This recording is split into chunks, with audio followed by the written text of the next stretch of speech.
Hello students, I am sure आप बहुत अच्छे हैं और आपकी पढ़ाई भी अच्छी चल रही है।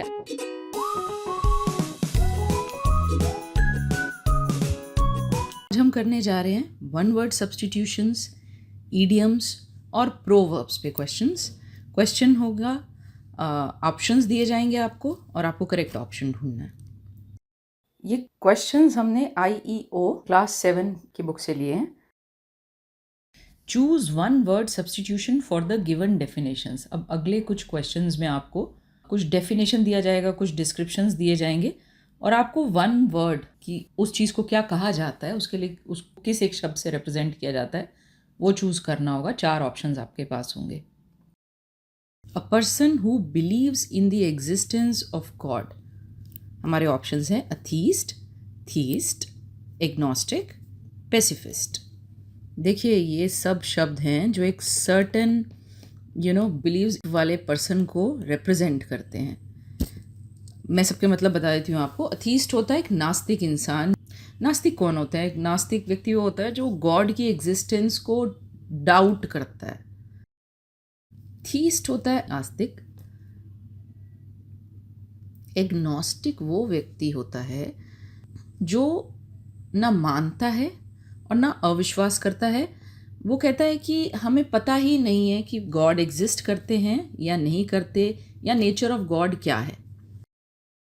पेसिफिस्ट एक बिल्कुल अलग वर्ड है। इसका मतलब होता है, ये वो लोग होते हैं जो वॉर और वायलेंस के बिल्कुल अगेंस्ट होते हैं। ये मानते हैं कि इनकी कोई जगह नहीं होनी चाहिए दुनिया में।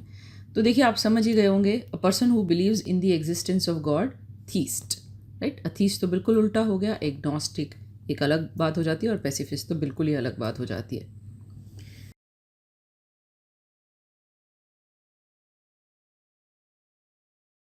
नेक्स्ट क्वेश्चन है, one who provokes disorder in state.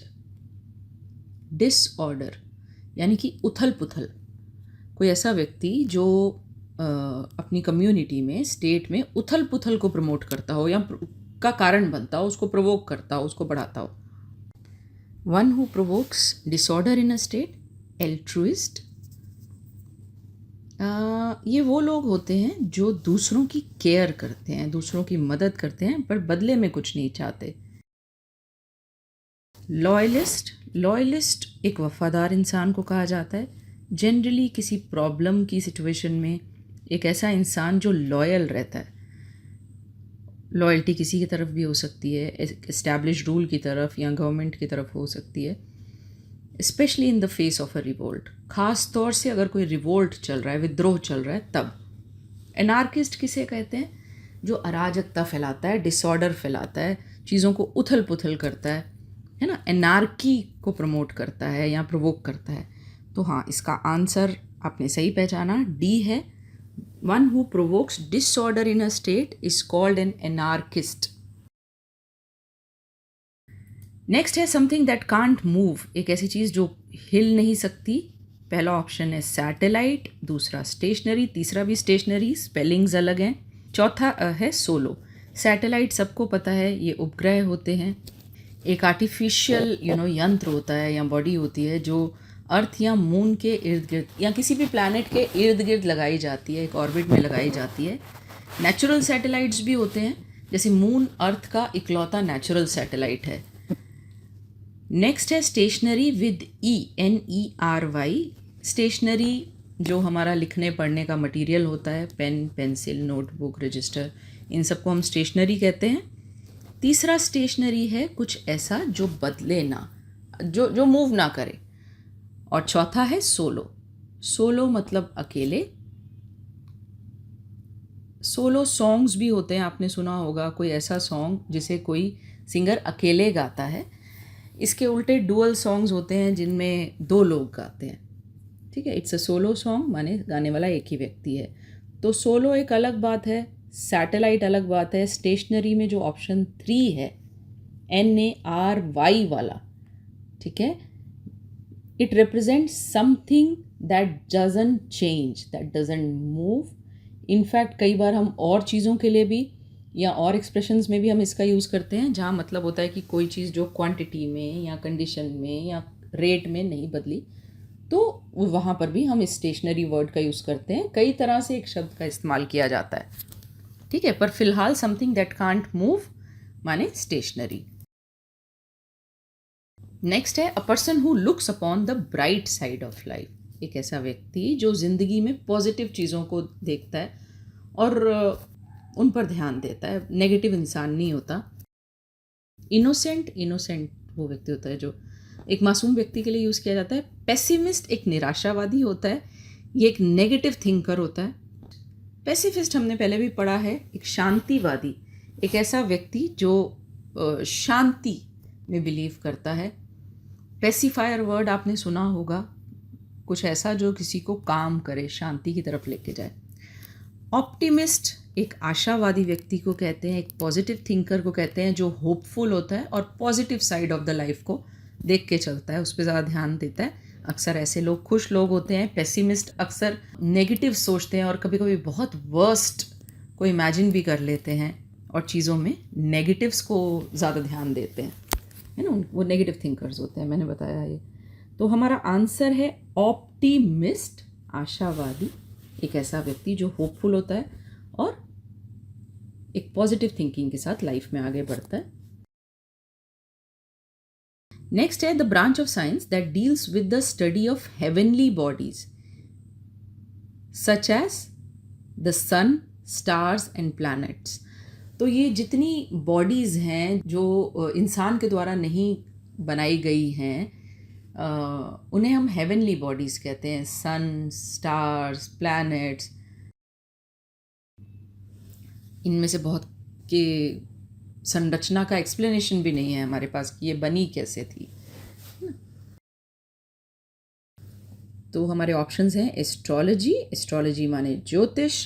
Cardiology, cardiology is the study of heart, heart माने दिल, दिल के डॉक्टर को कार्डियोलॉजिस्ट कहते हैं।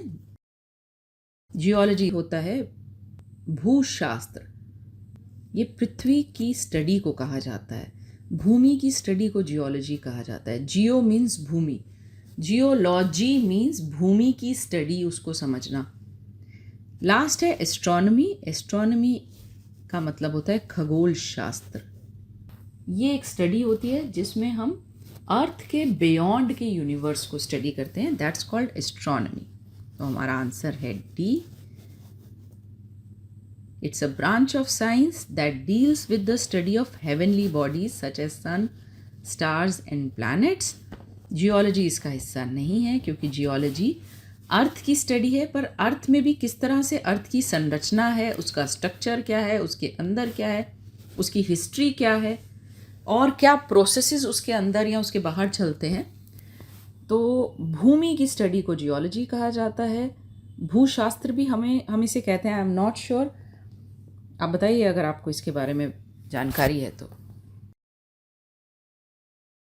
नेक्स्ट है one who Yeats too much. पहला ऑप्शन है वेजिटेरियन, नेक्स्ट है कैनिबल, तीसरा है ग्लटन, चौथा है हर्बीवोरस। वेजिटेरियन देखिए एक शाकाहारी व्यक्ति को कहा जाता है जो फिश मीट वगैरह नहीं खाते, शाकाहारी होते हैं। कैनिबल वो लोग होते हैं जो ह्यूमन फ्लैश खा लेते हैं। ग्लटन एक ऐसे व्यक्ति को कहते हैं जो खाने को लेके जिसमें लालच होता है, जो काफ़ी खाता है। हर्बीवोरस वो एनिमल्स होते हैं जो प्लांट्स पे सरवाइव करते हैं, दूसरे एनिमल्स का फ्लैश नहीं खाते। तो हमारा आंसर है ग्लटन, GLUTTON। इसका मतलब होता है एन एक्सेसिवली ग्रीडी ईटर, एक ऐसा व्यक्ति जो खाने को लेके लालची है, काफ़ी खाता है। नेक्स्ट है a government by one person, एक ऐसी गवर्नमेंट जो एक ही इंसान चला रहा होता है। एरिस्टोक्रेसी, ऑटोक्रेसी, डेमोक्रेसी, ब्यूरोक्रेसी, ये 4 शब्द हैं हमारे पास, जिसमें से हमारा ऑप्शन है ऑटोक्रेसी। ऑटोक्रेसी वो सिस्टम है जिसमें एक व्यक्ति के पास सारी पावर होती है, वो सेंटर ऑफ द पावर होता है। एरिस्टोक्रेसी बेसिकली वो तबका होता है जो एक गवर्नमेंट में या एक सोसाइटी में काफ़ी हाईएस्ट लेवल का तबका होता है। डेमोक्रेसी होता है जहाँ लोग अपनी सरकार चुनते हैं या अपने रिप्रेजेंटेटिव्स चुनते हैं जिनसे सरकार बनाई जाती है। ब्यूरोक्रेसी नौकरशाही को कहा जाता है।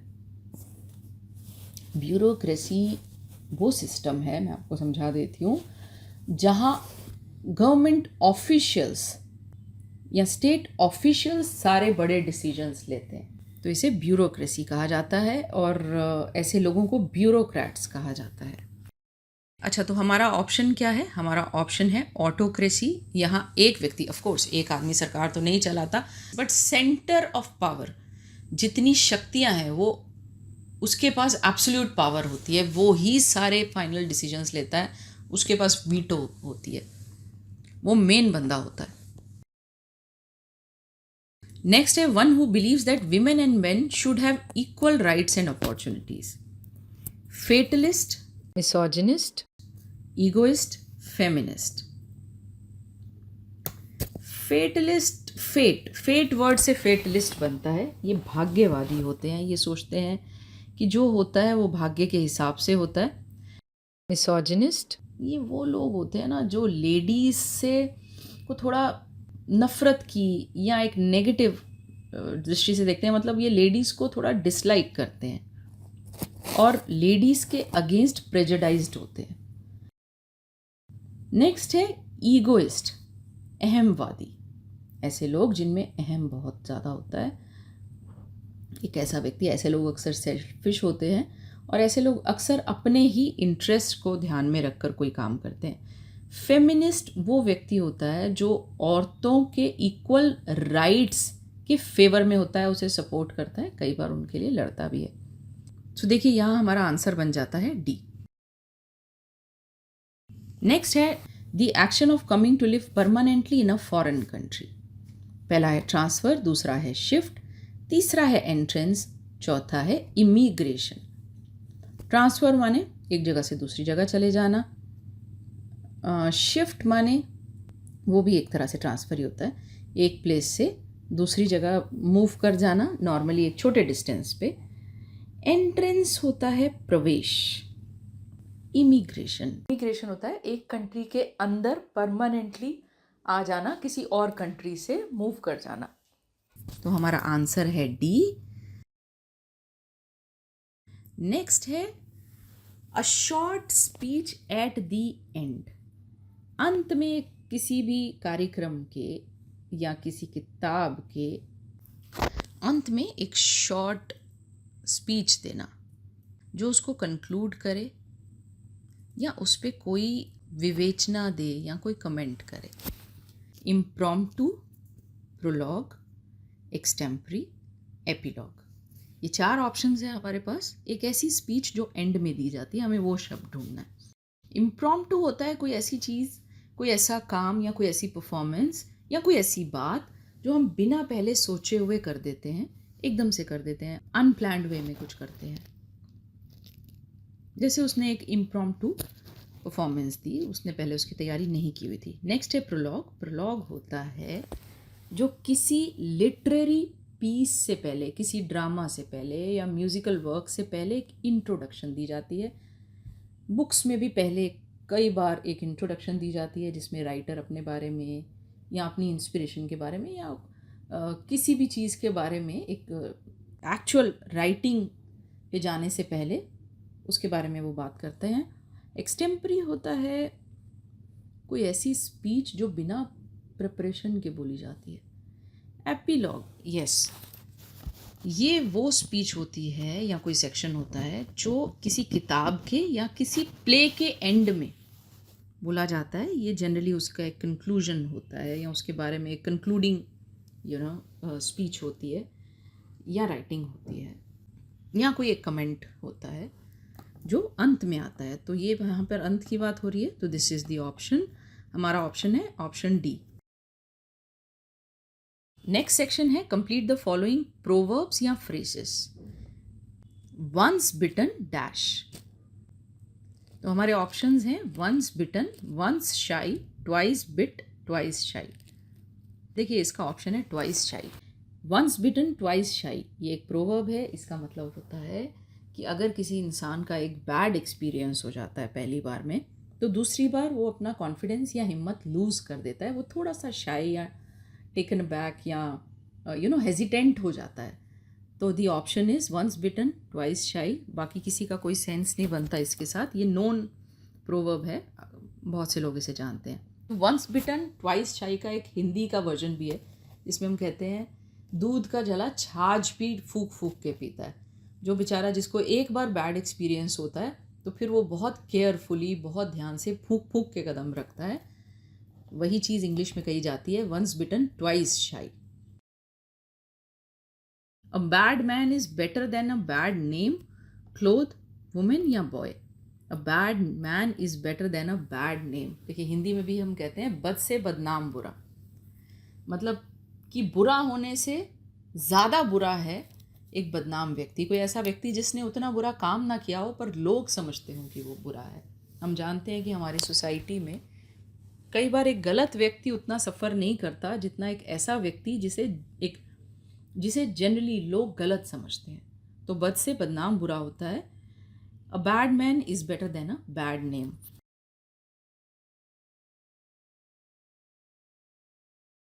A bird in the hand is worth one in the sky, two in the bush, two in the pocket, two on the table. A bird in the hand is worth two in the bush.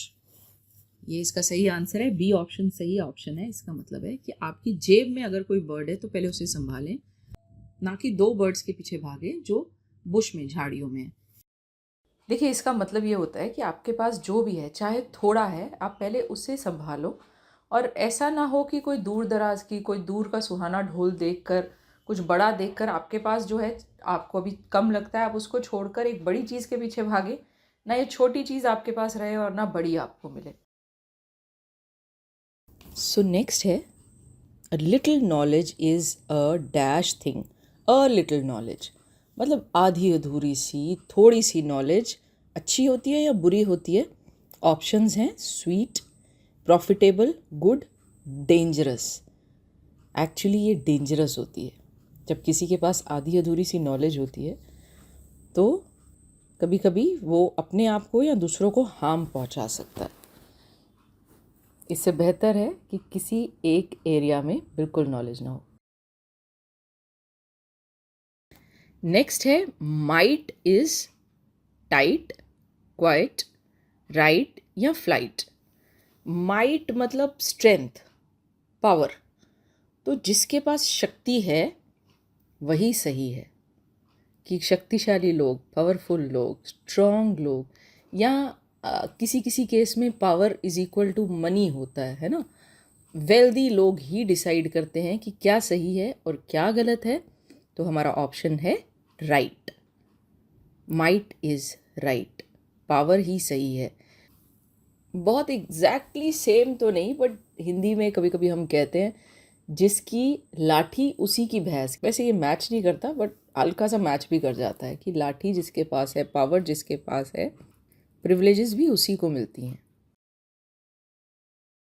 An empty mind is the gods house, giants office, devils workshop या mains office. देखिए empty mind मतलब एक ऐसा दिमाग जिसमें कुछ नहीं है, इन द सेंस कि जिसने अपने आप को किसी यूज़फुल प्रोडक्टिव थॉट से, ओपिनियन से या आइडिया से या प्लान से नहीं भरा हुआ।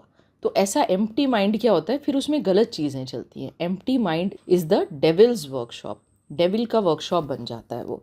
हिंदी में इसका एक काउंटर पार्ट है, खाली दिमाग शैतान का घर होता है। कि जब किसी का दिमाग खाली रहता है तो उसमें शैतानी आइडियाज़ आते हैं, कुछ शरारत, कुछ मिसचीफ करने की सोचता है वो, कुछ गलती करता है इंसान, ये माना जाता है। A drowning man will clutch at a straw, boat, parachute, life guard. Drowning man एक डूबते इंसान को तिनके का सहारा होता है, तो इसका आंसर है स्ट्रॉ। स्ट्रॉ माने तिनका। नेक्स्ट है time is the best dash. Student, teacher, doctor या medicine. Time is the best teacher. Time सबसे बड़ा वक्त जो इंसान को सिखाता है, वो कोई किताब, कोई स्कूल, कोई कॉलेज नहीं सिखाता। तो time is the best teacher. वैसे time is the best healer भी कहा जाता है कि अगर कोई लॉस है या कुछ प्रॉब्लम आ जाती है किसी की ज़िंदगी में और उसका कोई समाधान नहीं होता, कोई सोल्यूशन नहीं होता, तो धीरे धीरे वक्त के साथ वो चीज़ हील हो जाती है। नेक्स्ट है a bad workman always blames his family, tools, boss या कलीग्स। बैड वर्कमैन, इसका एक हिंदी काउंटर पार्ट मुझे याद आ रहा है। देखिए और भी इससे बेहतर ऑप्शंस भी हो सकते हैं, बट इस टाइम मुझे जो याद आ रहा है वो मैं आपको बता देती हूँ। नाच न जाने आंगन टेढ़ा। ठीक है, कि कमी अपने अंदर है और कमी किसी और चीज़ में निकाली जा रही है। नाचने वाला इंसान कहता है कि आंगन टेढ़ा है, मैं तो सही से नाच रहा हूँ। तो यहाँ पर a bad workman always blames his tools. एक बुरा कारीगर अब ये नहीं कहता कि मेरे अंदर कमी है या मेरे पास एक्सपर्टीज़ नहीं है, वो कहता है कि मेरे औजार अच्छे से काम नहीं कर रहे। नेक्स्ट है necessity is the father of earning, brother of imagination, sister of crime, mother of invention. Necessity यानी कि ज़रूरत, आविष्कार की जननी है। Mother of invention, mother of invention सही ऑप्शन है कि जब ज़रूरत पड़ती है तो इंसान कोई नया आविष्कार कर लेता है। इन्वेंशन का मतलब होता है कुछ नया बनाना, आविष्कार करना। हमारा नेक्स्ट सेक्शन है कि आपको ईडियम्स या प्रोवर्ब्स दिए जाएंगे और फिर 4 ऑप्शंस होंगे जिनमें कुछ मीनिंग्स होंगे। तो आपको बताना है कि most appropriate, most suitable meaning एक गिवन ईडियम के या प्रोवर्ब का एक अप्रोप्रिएट मीनिंग है, कौन सा मैच कर रहा है। तो वो आप मैच करेंगे। A blessing in disguise, something bad that isn't recognized, something good that isn't recognized initially, neither good nor bad, none of these। तो देखिए इसका आंसर है something good that isn't recognized initially। शुरू में आपको लगता है कि कुछ ख़राब हो गया, पर बाद में पता चलता है कि जो मुझे ख़राब लग रहे थे, अपने सर्कमस्टांसेस बुरे लग रहे थे या अनफेवरेबल लग रहे थे, वो एक्चुअली मेरे लिए बाद में ब्लेसिंग की तरह प्रूव हुए। A blessing in disguise, disguise माने ऐसी ब्लेसिंग जो भेष बदल के आए। डिस्गाइज माने भेष बदला हुआ। तो यहाँ ब्लेसिंग कभी कभी हमारे पास भेष बदल के आती है। हमें शुरू में लगता है कि हमारे साथ कुछ ख़राब हुआ है, पर एक्चुअली बाद में वो सही प्रूव हो जाता है। नेक्स्ट है all that glitters, gold doesn't glitter, gold is not a metal, gold shines only because of polish, everything is not what it appears to be, all that glitters is not gold. हर चमकने वाली चीज़ सोना नहीं होती। तो हमारा option gold doesn't glitter नहीं है, gold is not a metal नहीं है, gold shines only because of polish नहीं है, everything is not what appears to be, appearances can be deceptive. हर वो चीज़ जैसी दिखती है वैसी असल में होती नहीं है। At the drop of a hat, falling when the hat falls, do something when the hat falls, unwilling to do anything, willing to do something immediately। At the drop of a hat का मतलब होता है किसी काम के लिए readily, फटाफट तैयार हो जाना। अगर आप इसका सेंटेंस बना सकते हैं तो आप हमारे साथ इसके सेंटेंसेस बना के शेयर कीजिए। नेक्स्ट है learn to walk before you run, learn basic things first before venturing into complex things। To be a sports person, learn running first। Be active in your life to be healthy। और last option है none of these। देखिए option A correct है, काफ़ी simple है। Learn basic things first before venturing into complex things. Complex माने जटिल चीज़ों में जाने से पहले बिल्कुल बेसिक बुनियादी चीज़ें समझें। भागने से पहले चलना सीखें। ये बात अलग है कि कुछ बच्चे पहले भागना सीख लेते हैं और फिर चलते हैं, सबका अपना अपना तरीका है, पर ये एक फेमस सेइंग है। हमारा नेक्स्ट क्वेश्चन है all in the same boat, सभी के सभी एक ही कश्ती में।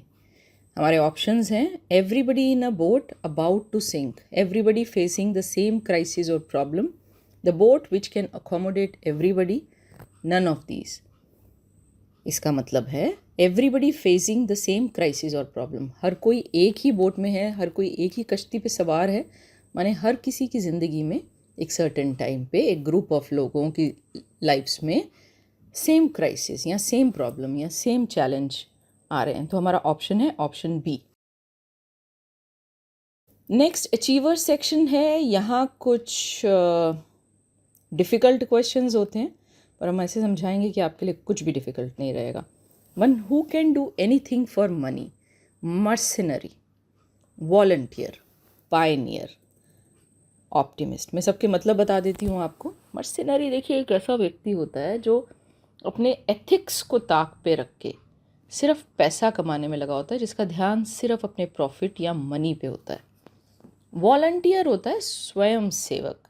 स्वयं सेवक या वॉलंटियर्स वो लोग होते हैं जो अपनी इच्छा से, स्व इच्छा से किसी काम को करने के लिए आगे आते हैं, जनरली सोशल वर्क के लिए या किसी पार्टी के लिए, party I mean political party के लिए, या और भी किसी तरह के काम के लिए कुछ जो व्यक्ति आगे आता है और ख़ुद को फ्री ऑफ कॉस्ट। अच्छा हाँ, यहाँ पर एक चीज़ होती है कि इसके लिए ये लोग चार्ज नहीं करते। नेक्स्ट है पायनियर। पायनियर वो व्यक्ति होता है जो कल्चर में या किसी सर्टेन एरिया के नॉलेज बेस में सबसे पहले पार्टिसिपेट करता है और उसको डेवलप करने में मदद करता है। जनरली नॉलेज से रिलेटेड ये बात की जाती है या कल्चर से पर्टेनिंग ये बात की जाती है या इस टर्म को यूज़ किया जाता है, तो वो व्यक्ति पायनियर होता है। ये नहीं है इसका ऑप्शन। ऑप्शन तो ऑप्शन ए ही है, आपको समझ आ गया होगा, पर मैं लास्ट ऑप्शन का मतलब बता देती हूँ। ऑप्टिमिस्ट एक आशावादी व्यक्ति होता है। ये वो व्यक्ति होता है जो हमेशा एक सिचुएशन का या लाइफ का पॉजिटिव एस्पेक्ट लेके उसको कंसिडर करके चलता है। एक होपफुल किस्म का व्यक्ति होता है, नेगेटिव थिंकर नहीं होता। तो हमारा नेक्स्ट क्वेश्चन है, a government by the people, of the people, for the people. उस सरकार को क्या कहा जाता है जो by the people, of the people, for the people होती है?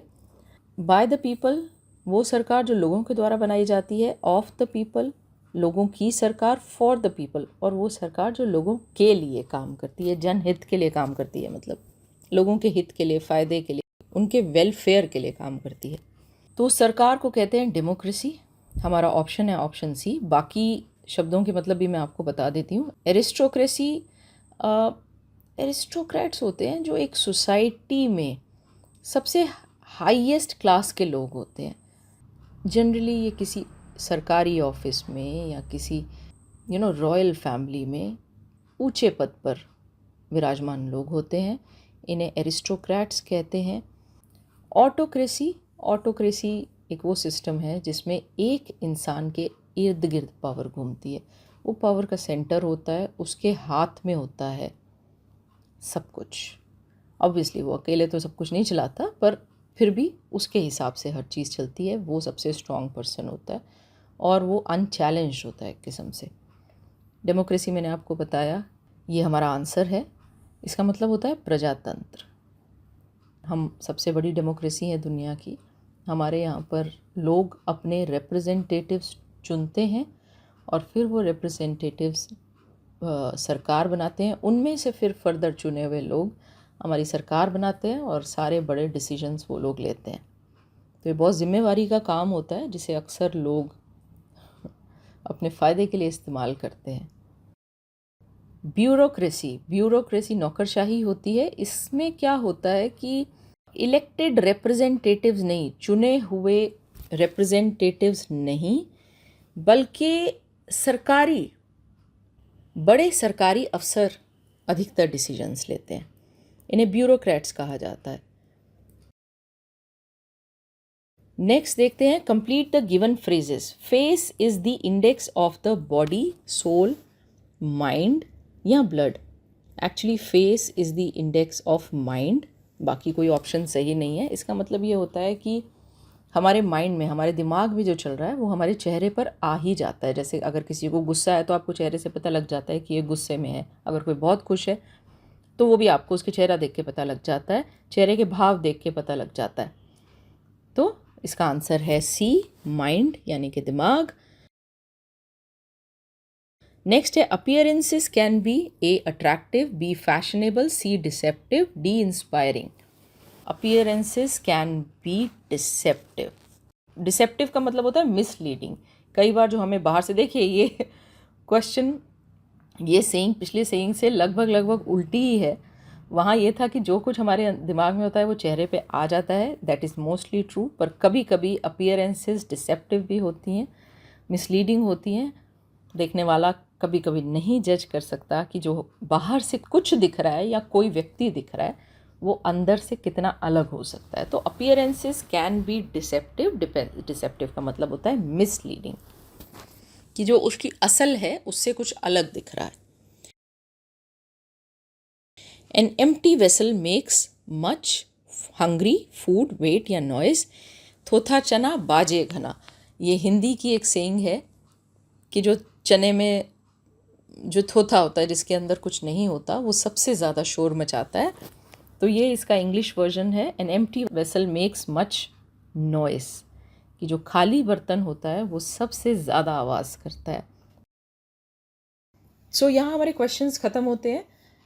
आई एम श्योर आज आपने काफ़ी कुछ सीखा है। ये एक लंबी वीडियो बन गई है और आई एम श्योर आपने जो आज सीखा है वो आपके काम आएगा।